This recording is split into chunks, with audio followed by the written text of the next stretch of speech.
Purple Daily is daily Vikings entertainment. We just want the Vikings to win a Super Bowl before we die. I will ride with this group. Seriously, man. Please. And away we go. And welcome into a Thursday edition of Purple Access. Judd, Chip Scoggins, Core Star Tribune sports columnist, Ross Brandel producing. All right, Chipper, so we were both out there yesterday. I want to ask you a very simple question here, but we've covered this team for a long time. Do you ever remember this late in the year when things have just felt this calm out there? When things have just felt like it's so interesting, and it's a credit to O'Connell, it's a credit to Kwesi. Yeah. But I feel like there is just a 11-2, things are going great, but just a calmness as well. Yeah. Well, no, because we've sort of been conditioned to expect the unexpected and Correct. never boring days at, I was going to say Winter Park, but not TCO. I go back to 2009. That team was great, and you felt like we were covering a team that could win the Super Bowl, but it was also the Brett Favre, and if there was any tension with him and Childress. And there was. We had the game in Carolina. Was it when he took him out after they were having a bad game? So no, I mean, I can't remember one where it's this drama free. That's the thing. Yeah. Like, it's just this level of calmness. I don't even know how to quantify it, but it's just this level of they show up, they do their jobs. There's not drama. There's no like. It's funny too, Chipper, because outside of the building, there's all this Sam Darnold. What are they gonna do with Sam Darnold? What are they gonna do? Yeah.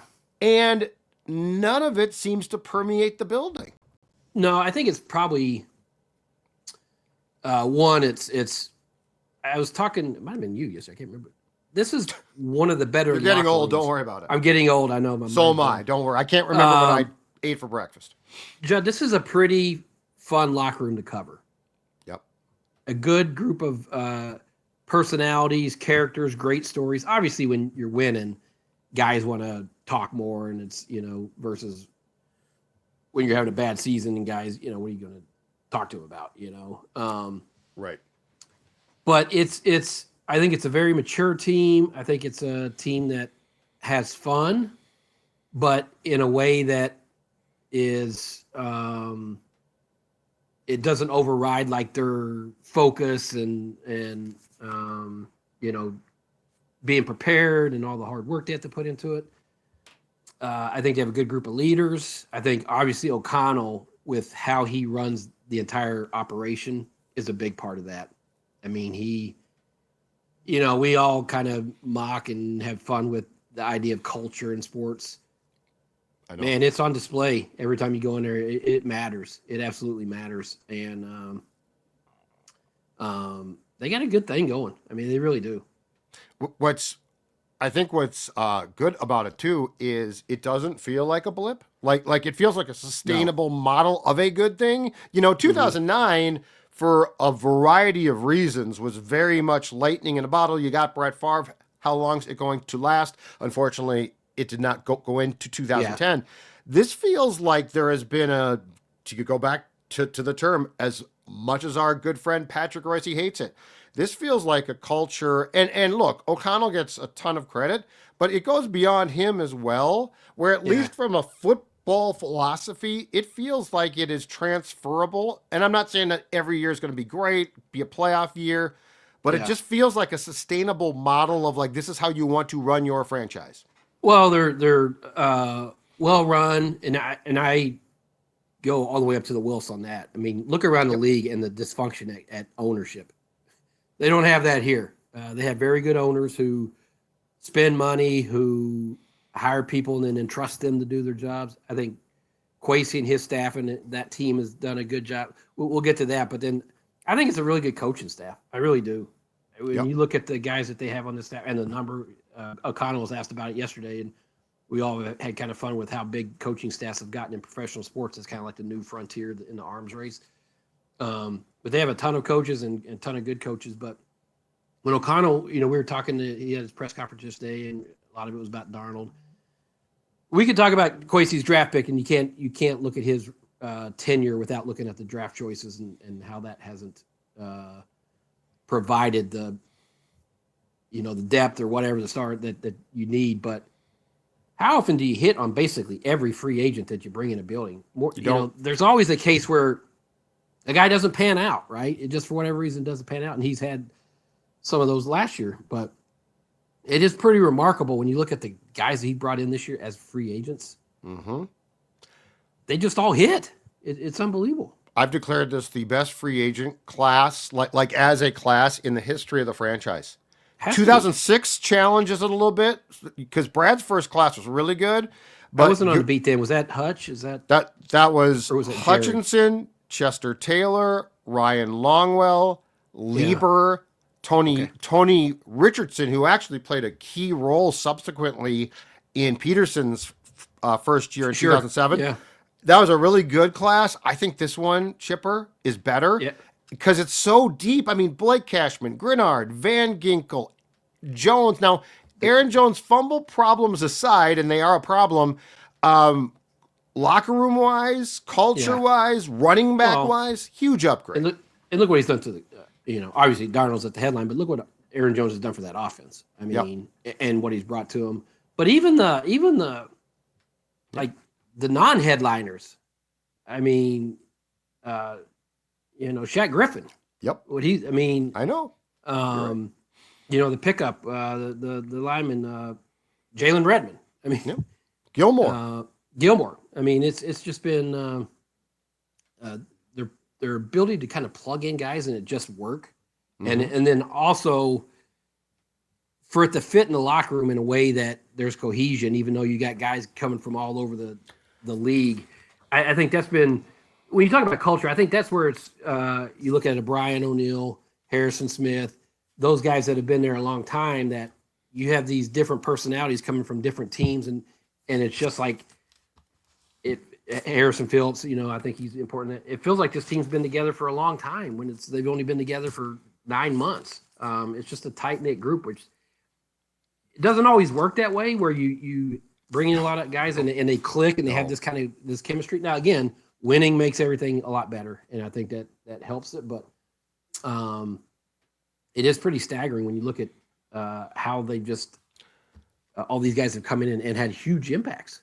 But in the midst of a disappointing 2023, I will say this: I never felt like that team was fractured. Like they, no, yeah. And that was not a bad team, but it was certainly a disappointing team that had Their problem was that they turned over the football, but their defense didn't get, takeaways. But that's the thing is this franchise, this team under O'Connell has never felt like there is ill will. And I'll add this too, Chipper. I think a couple more important pieces of establishing this thing, Josh Metellus and Bynum. Yeah. Yeah.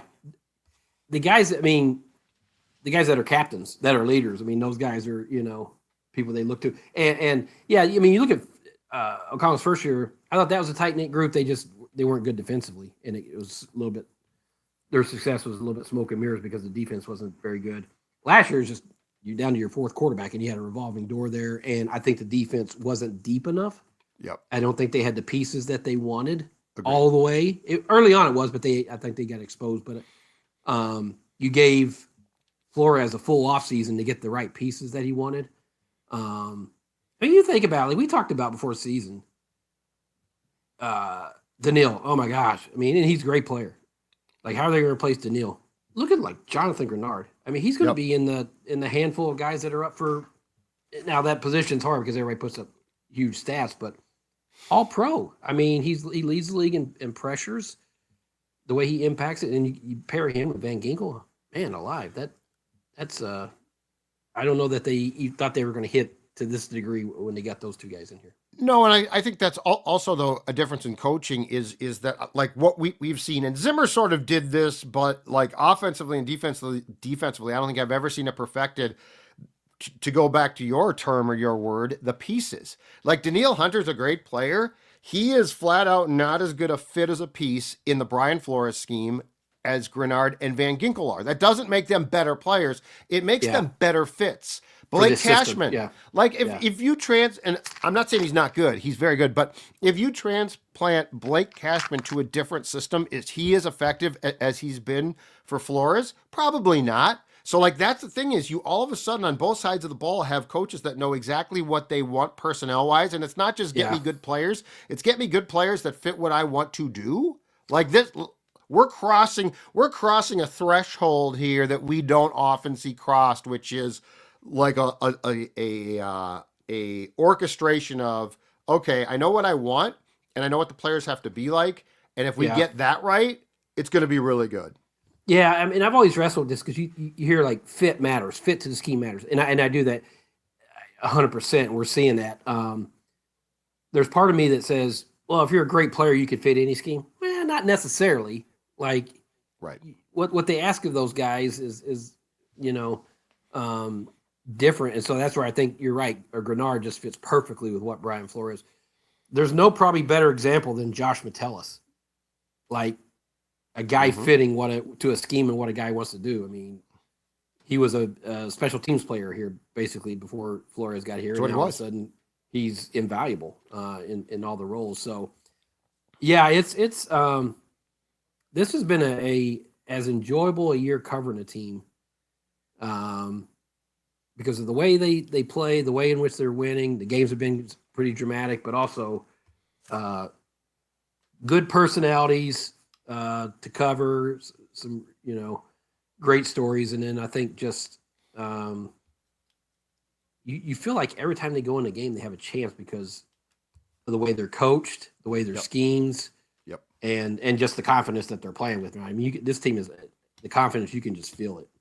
What's your opinion? To go inside a little bit here too, what's your opinion on Darnold as far as like there's so much noise outside right now and it's all positive, which is awesome. Yeah. But are they going to try to sign him to an extension? Are they going to franchise him? Is McCarthy the guy for sure? I'm not asking for your opinion on those things, Chipper. What I'm curious about is what do you think, like when you listen to him or are around him, what do you think is going through his mind? Because I'm going to tell you right now, I have no clue. No. Well, it's funny. It's like it's become now is he the bridge to himself? That's right. Is he? That's the outside thing. I think he is doing a good job of at least as far as our little interaction with him. We see him a couple times a week and talk to him, but I think he is doing a good job of managing. Being in the present and maximizing this without getting so distracted about where it's going to lead or what's going to turn into, his next step. And that's got to be hard because you're a human, right? You're constantly thinking, gosh, am I going to be here next year? Is this, am I going to get a big deal somewhere else? Are they going to franchise me? Or, all the scenarios. That'd be impossible to completely ignore. Now, you can say I'm not paying attention to it, but I don't know that if you're a human. That's why I'm curious what you can't think about that. I mean, we all think about our future, right? And so, but he's doing a good job of, if he is thinking about it, you can't tell, like the way he's, he's just maximizing. You can tell he's having fun. I think the last couple of weeks, it's really started to, I think he's showing a little bit more personality with us and a little more openness about stuff. He was pretty guarded, and he's still pretty guarded with his thoughts and what he thinks about things. But I'm writing for a column for this Sunday, Judd, that I think it's a perfect marriage of a quarterback that has a big arm, receivers that can get deep and make plays, track the ball, make plays. Yep. And a coach and a play caller who loves to throw the ball deep. I mean, you look at his analytics numbers, and obviously the Falcons game, they just threw the ball downfield and made them look silly in the secondary. But this is his strength, and we saw it in training camp, right? We talked. This guy throws a great deep ball. Yeah, it's the first thing we talked about. We're seeing it. I mean, that's where he's at his best, is when he's throwing that deep ball. So I just think he's in a good spot. What he's thinking, present, future, I don't, but I think he's doing a good job of managing all, or at least blocking out all that other stuff. He's such an interesting case too, Chip, because how many Darnolds have there been who didn't get this chance? Like he was a bust, and you now watch him and you say, oh, okay, like his athletic ability, he deserved to be the third pick. Like he has all of that talent. But, we're 6 years in or so, 7 years in, and he almost never got this chance. And it's the question that keeps coming to my mind is how many guys didn't get around the right coach, the right system, didn't get a chance to mature. And like Sam Darnold from the Jets to Carolina was a complete disaster. Some of it's his fault, some of it's not his fault. Yeah. But, if Kevin O'Connell doesn't get his hands, and probably Shanahan at San Francisco a little bit as well. Yeah. If those guys don't get their hands on this guy, he's probably driving, food around to deliver to people on that Uber Eats. He's Ubering Chip around town. That's right. Yeah. I mean, he went from a bad situation to a bad situation. And then with, he got into I would say a really good place to kind of just breathe again when he's in San Francisco and learn from a really good play caller and surrounded by talent. Yeah, it's circumstances matter. I mean, they just do, particularly at that position. And it's a tale as old as time where the best quarterbacks go to the worst teams, and then you're tasked with. And I think it's right. O'Connell has used this phrase multiple times, and I think he's right. Franchises fail quarterbacks more than quarterbacks fail franchises. And that's not to completely absolve the quarterback of, any responsibility in it, but circumstances matter. And we all knew that this was going to be a good situation for him. I don't think in our wildest imagination we thought he'd play this well. No, hell no. In game, what was that, 13? The fans were chanting the MVP. I mean, come on. I mean, that was but credit to him for, and some of it might be just natural maturity in terms, not like growing up personally, but just having another year being an older quarterback where you're not 22 years old trying to figure it out. You're 27. But a lot of it is he's around a really good coach and great players, great scheme, great all that stuff. So it'll be interesting to see what his calculus is. Now, we have to see how the rest of the season goes, but it'll be interesting to see what his calculus is at the end of the season in terms of what he's looking for, because it's hard because NFL, you only get so many bites of the apple of the big contract. It's not like you Correct. But he's lived it twice where he knows circumstances matter. So it's going to be fascinating to see where he lands. And also, do the Vikings, like there's no question that in his mind, Kevin O'Connell had or has a plan for 25. Now, he's not going to talk about it right now. He's going to say, we just look to the next game. But the reality is this. Are the Vikings, and most importantly O'Connell, are they shifting their decision process? And I don't know the answer is yet. Like one observation that I have of O'Connell is I think behind the scenes, he is very, steadfast. I think he is very much on point of this is what I want. This is what we're going to do. It's why he basically said in the spring that around TCO, I'm known as the quarterback killer. Because clearly they had come to him and said, should we draft Will Levis? And he's like, no. There were definitely quarterbacks that he said, I do not want to work with them because I don't. So is O'Connell shifting his thought process when he is going to have a guy who was a top 10 pick in the draft walking in, knock on wood, hopefully healthy next year? I think that's another really interesting question. Well, every organization, they have your immediate, but they have advanced meetings and talks where they're like, okay, how's this? What are we going to do next year and the next year? And how's this roster going to look? And what's our salary cap going to look like? So they plan for different, just as they did last year, last offseason. I'm assuming, okay, we re-sign Kirk, we don't re-sign Kirk. We re-sign Daniil, we don't re-sign. I mean, you have all these different scenarios. So, but I do think they are seeing the upside of not having to spend $40 million on a quarterback when you can have all this talent surrounding him. Now, could you franchise him for a year? I think all this, so much of it's going to be determined over the next 6 weeks. Like, what happens the rest of the season and postseason, and then you can. Or franchise and trade him. Yeah. And trade him to a place where they all sort of work together. Yeah. But if Stafford retires, for instance, franchise him and trade him to the Rams for a second-round pick. Yeah. I mean, that's a possibility. Yeah. Because, you do have to do right by him. I will say that. He's done too much for you for $10 million for you to turn around and screw him.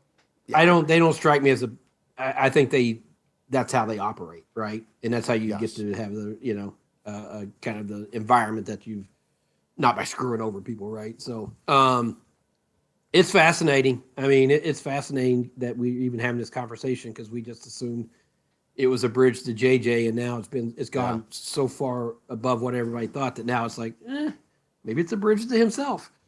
And the one thing that's different about this from Kirk is with Kirk potentially coming back, you didn't have a top 10 draft pick QB in the building. That's correct. So there, at least you were wishy-washy, right? Because you could be like, well, I'd really like to get him back. But with this one, and to his credit, Sam should get paid. If I'm Sam, I'm not doing you no favors. Well, no, and that's the only thing. You only get so many bites of the apple, and you have to look out for yourself, for sure. But I couldn't. I wrote about this Sunday, Judd. I don't think there could have been a more. I don't know what the word is, but Cousins is out on that field late in the game getting garbage time stats. They keep showing Darnold's stats up on the Jumbotron. Yeah, that was not on accident. Wasn't coincidence. A total troll. Yep. Crowd's chanting MVP. He's whipping the towel around. I'm like, think about this. Think about the juxtaposition of Cousins isn't just awful streak in his career. I don't know if he's going to get benched or what, but it was just an unbelievable moment to see him getting trolled while he's on and getting garbage the stats and fans chanting MVP. It's unbelievable. I'm glad you said that because that game. So, and we don't know. We don't know if this team is going to make the playoffs and make a run, get bounced out in the first round. But I will say that game felt special on Sunday. Yeah. Like there's always these games. If you're going to have a special year, there's always games that you can point to. 2009, Game 3, San Francisco. Cleveland. San Francisco. Yeah, the catch. Yeah. Yeah, the catch.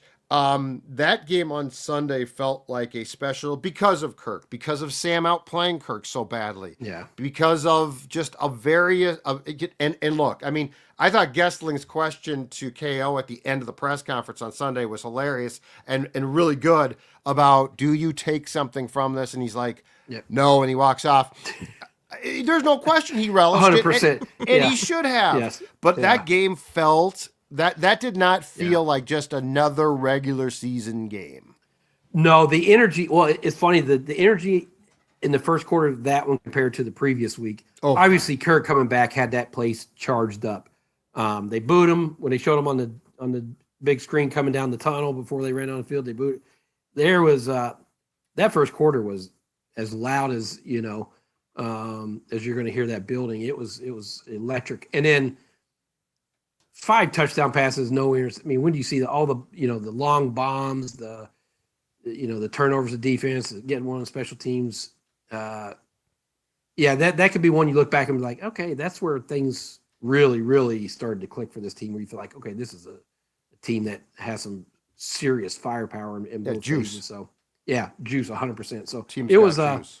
It was a I think an important game for them, and you could feel it in the way they talked post game. Yeah, I think it was the play where Darnold's arm was hit, boys. But the defensive back circling all over the field and falling down. I mean, that was kind of a microcosm of that game in 10 seconds. And the Jefferson thing, same exact thing. Yeah, the defensive back, the guy got turned around and fell down, and those plays, It's funny because there's 3 things about at least 3 of the 5 touchdowns Chipper stood out that Darnold threw to me, and we'll talk about that in a second. Roscoe, tell us about the holiday auction, though, that we got going on at Score North. Look at you. I appreciate that, Judd. Yeah, you can save up to 70% on your holiday shopping with the Score North Holiday Auction. Visit scorenorth.com, keyword auction. Again, keyword auction. You'll see that little search bar up in the upper right. Type in auction in there. Bidding starts tomorrow. Auction will run 1 week only, ending on Thursday, December 19th. Over $60,000 in items are up for grabs. Items include, but are not limited to, an ultimate golf package at Deer Run Golf Course. That looks fantastic. A Canadian A fishing package at Fletcher Lake Lodge in Ontario. A golf lesson and 10-hour pass to the Swing Lab. Also, it's always barbecue season. Stoked Barbecue, guess what? Cooking packages that include barbecue pellets, fire starters, oak firewood, a barbecue caddy, and more. Check out those items and many more. ScoreNorth.com, keyword auction. Perfect. Thank you, sir. Chipper, so 3 throws, 3 of the 5 throws, okay? That went for touchdowns by Sam on Sunday. Let's start with this one. I thought the throw to Jefferson on touchdown 1, not the deep one. Man was coverage. Yeah. Man coverage. But that throw was so impressive to me because, and the catch was a great catch too. But that's one where if that is at all underthrown, it's picked off easily. I thought that throw, like if you're going to put together a Sam Darnold tape to take to potential suitors, I think that was throw 1 on the day where it's like, that was an absolute dart. That was a gorgeous throw.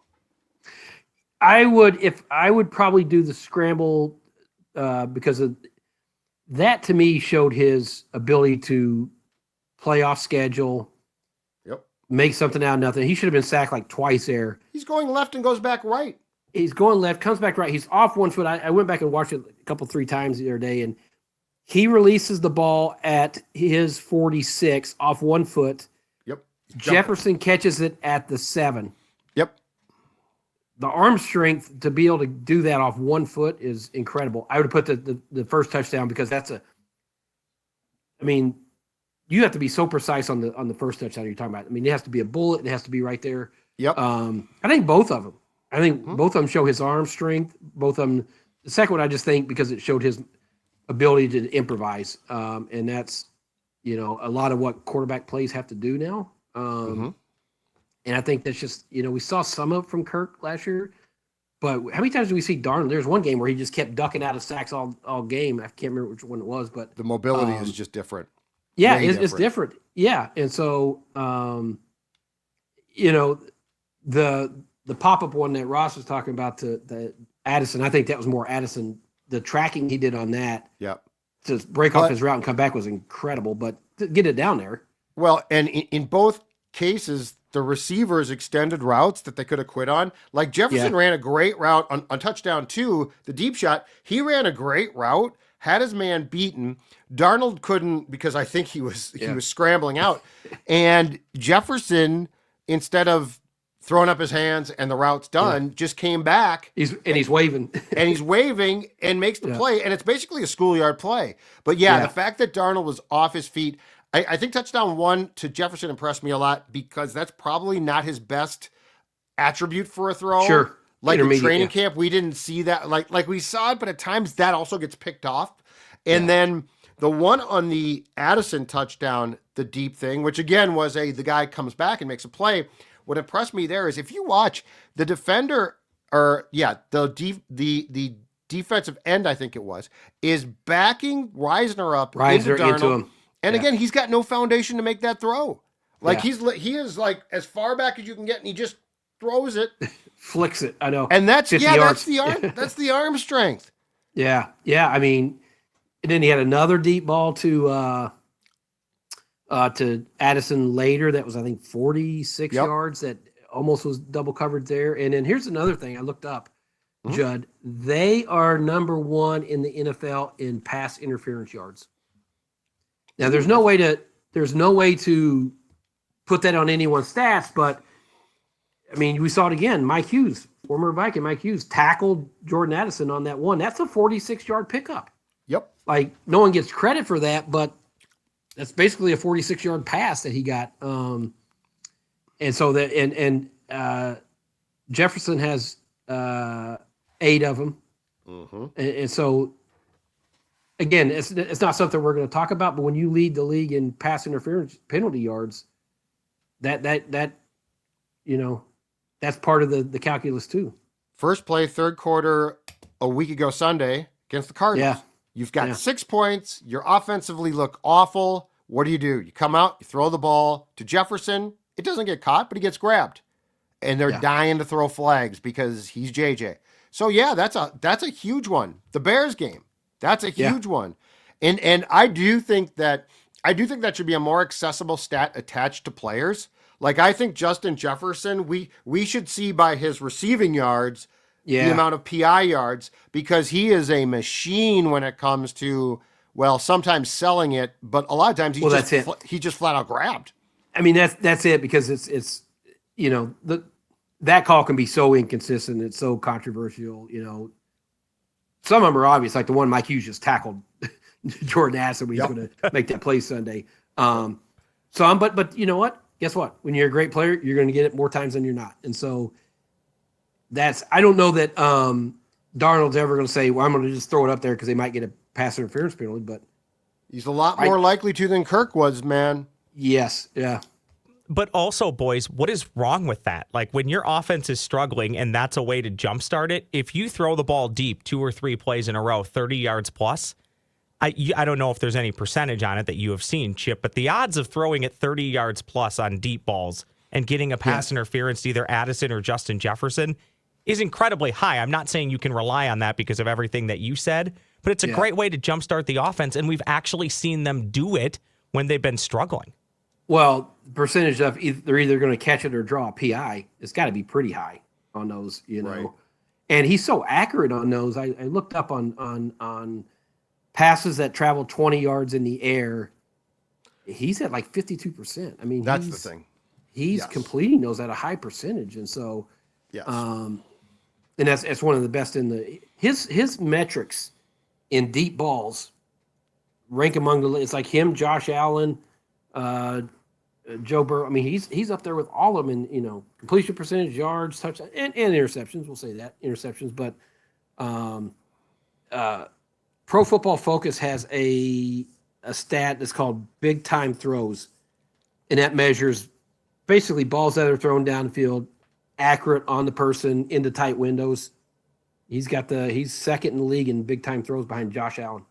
Yep. But well, to your point, Chipper, that's what we saw the first day in training camp, and it continued on. That was the one thing that he clearly has. And I will say this as far as the picks go. You don't want them, but I am much more okay with having a pick on a deep ball than like a crossing route where it's going to come back at me.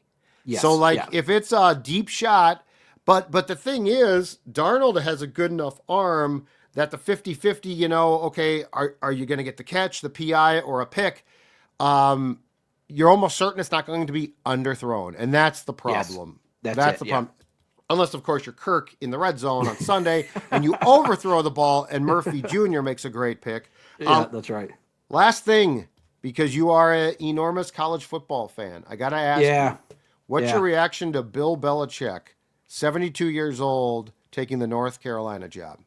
I'm mad it's a year late. Could you imagine him going up against PJ at North Carolina? God, it would have been glorious. I'm stunned. I'm absolutely stunned that he would want any part of recruiting, NIL, transfer portal. But his staff going to do it for here's my question. I'm guessing, Lombardi's going to be his GM now. Yeah, I can't even imagine Lombardi. what North Carolina's spending on that staff. Like, all the guys. I'm sorry, Chip. Do you guys remember when that was very bad of me? Apologies. Do you guys remember when Arizona State hired Herm Edwards and they basically said he's the coach, but he's basically going to be the CEO?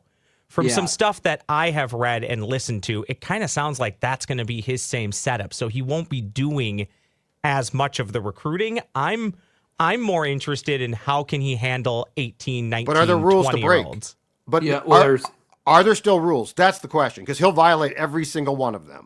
Well, that's it. I mean, as far as I know, there's still now we can put them in air quotes and everybody breaks it, but the number of hours you can spend with the athletes on a week, we know that gets obliterated already. But I don't think he's going to care about what their number of hours he can spend on athletes can be there. So it's.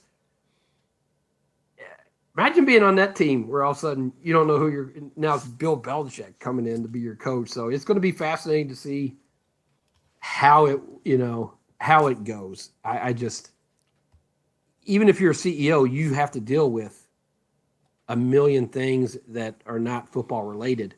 Right.